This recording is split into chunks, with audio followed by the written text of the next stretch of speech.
Dwight and I are sitting in his garage. I'm unemployed. Hold it down. Let's back this up. This is our office for this little impromptu podcast we're gonna try out here. I think we could start off by saying that it started out as one being unemployed, and then it branched off to being 2, maybe 3 unemployed in this household now. Yeah. Which is getting a little insane and putting people on edge. We should say why. Like, no one knows when this aired or anything. It's March 23rd? We're on the 24th of March now. Yeah. And I believe... 2020. Yeah, 2020. I believe that it's been going since... December, January, sometime around there. I think it started hitting the U.S. bad in, end of February or beginning of March. Agreed. Because that was about the time that things started getting stirred up and not becoming what it normally is. Things were changing very slowly, but they were changing. Yeah, I got back... Thankfully, I got back to Kenai the day before March. It was for February 28th. I think it's a leap year or something like that. But the last day of February is when I got here. Yeah, because you've only been here a month. It's a good thing because they've closed the borders. You would have been shut down there with the rest of the 48ers. My original plan was to leave on March 27th. Leave Joplin. Yeah. Well, again, I've said several times that everything happens for a reason. Yeah. And the fact that you left sooner was because... you're up here now, and you wouldn't have been able to come up here if you changed your mind later in the time that you would have decided that you were going to be leaving. And, I think that with the fact that now we're both in a spot where we have the opportunity to really sit down and think about what we can do about the situation that we've been dealt. And, I personally know what I'm going to do, but, it's... Yeah. What are you going to do? I'm flying blind. Flying blind, not a bad strategy. I got back to Alaska. When I quit my job in Joplin, I was like, well, I'll move back to Alaska. I'll get a job there. Easy as that, And I'll be done in 2 weeks. And then... Done, minimum. I get here... And, was doing that. I was applying places. I had a really good feeling about a couple of different places. And then... Foot was in the door. Yeah, I started doing follow-up calls. And they're like, well, due to the coronavirus, we're on a hiring freeze. Or some bull like that, And then it starts to sink in now that this is real. And it's actually hitting someone. You see on the news, you're like, well... All these companies, people are getting laid off. People are, non-essential employees are getting let go. And, I've now been on both sides of this where I am, unemployed and unessential. And I used to be on the employed, essential employee side, and those days are long gone for me. They're long gone, but let it state that this is a new age and it's a new year. And I believe that now that, we are going to be moving towards being online potentially more, we're not going to have contact with people, and it's going to come down to where people will be working from home, and you're going to be buying your car from home, and you're going to be doing all this different stuff that normally would be done by physical interaction with another person.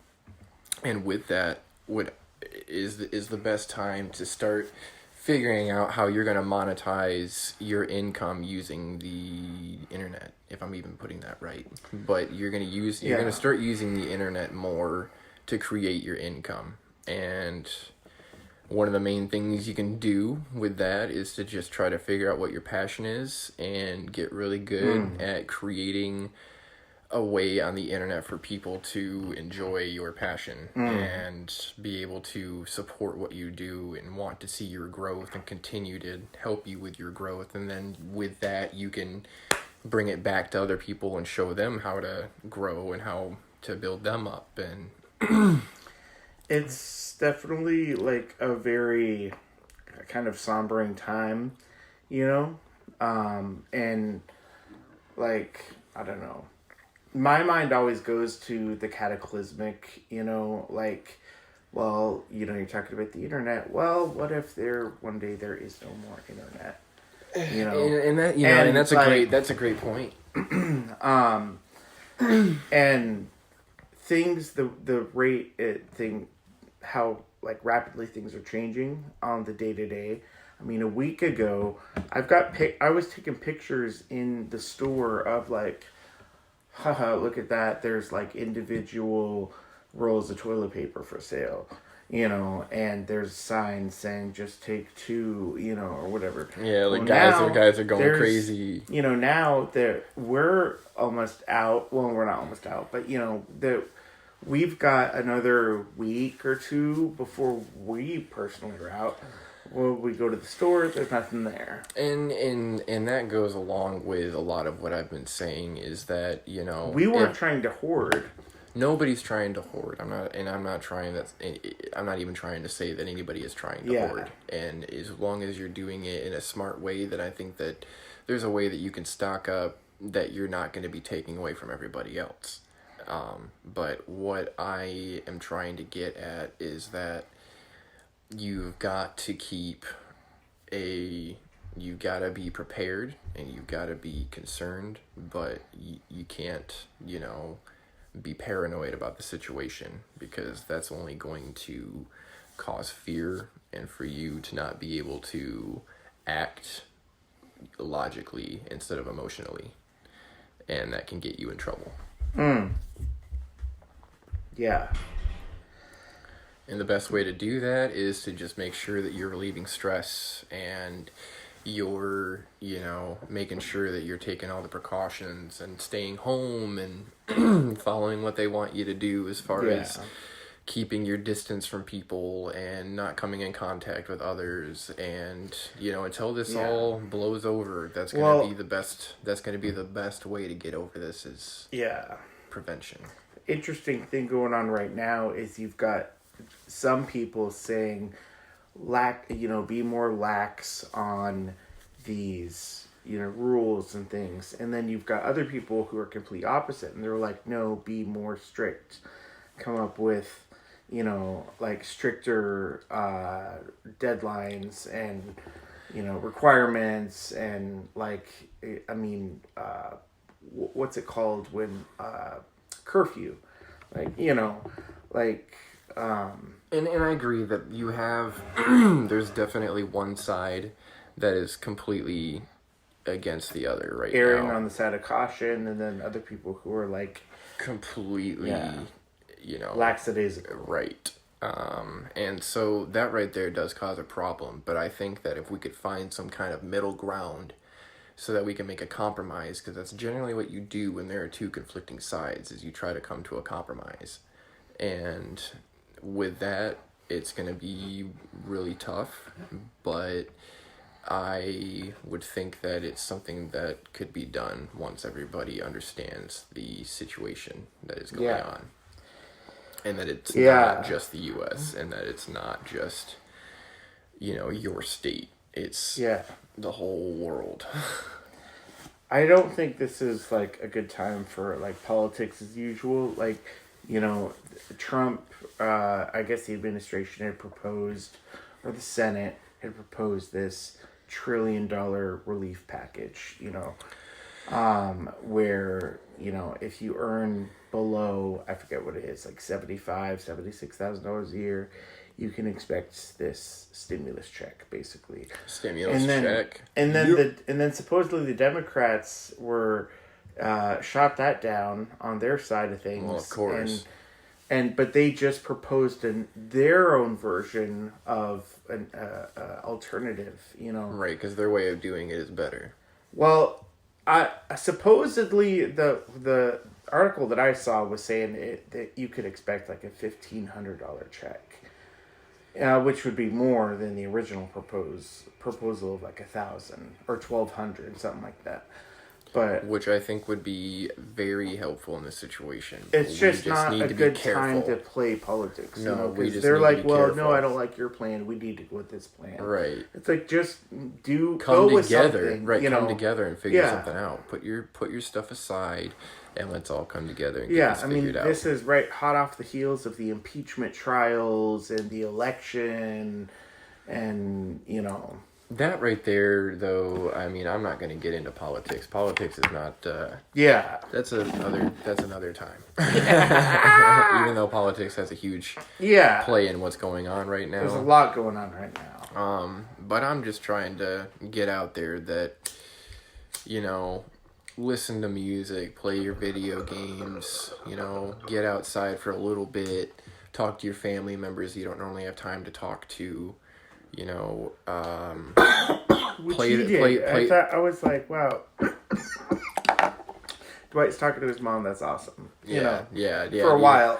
Well, you gotta do it every once in a while just to kind of make sure that you're not being distant. But it gives you time to, if you've got the guitar, or if somebody has a camera, or they've got a bunch of painting supplies or drawing supplies, and they want to get into that kind of thing more than what they've been doing because of their job. Now, honestly, first you should make sure that you've got everything in order so you're going to be, able to stay stress-free for that time that you're not working. But while you're also doing that, you need to make sure that you're still doing stuff for yourself. And if, whether that's reading or, clean. Some people like to clean, go and detail your car. You got nothing but time now. A lot of downtime right now. It's kind of like that hurry up and wait feeling. I feel like it's like,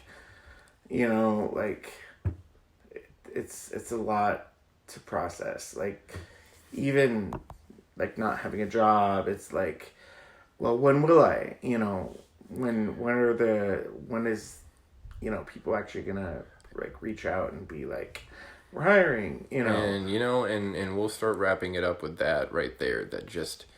That's the fact of the matter that I'm trying to get through to anyone who may listen to this, is that you can't rely on the regular working system anymore. You can't rely on doing that 9 to 5, unless you absolutely have to. But with the downtime you have, you've got to figure out a way to finally get off the chair, get off the couch, and figure out what it is that you're passionate about, and use that to start generating some kind of income. I'm not saying not to keep a regular 9 to 5, but you need to be keeping that side hustle while you're doing your 9 to 5, so that in a situation like this, you're okay. You don't have to worry about being out of work because you've created income aside from the job that you are no longer able to work. We're entering a new reality. We are, and I am confident that people will get it figured out. It's going to stress a lot of people out at first, and I think that it's going to be a huge change, but I do think that with time that people will eventually adjust, and like I've been reading and stuff, it may be better it might end up being a better situation than what we're currently doing for the economy and for our way of life, and but things are going to be changing. The internet's going to get huge, and I would just, like I said, everybody get on board with what it is that you enjoy doing and figure out what to do from there. And with that, that concludes this Bob and Dwight show. Or Dwight and Bob show. Hey, thank you for listening, everybody. Woo! Marker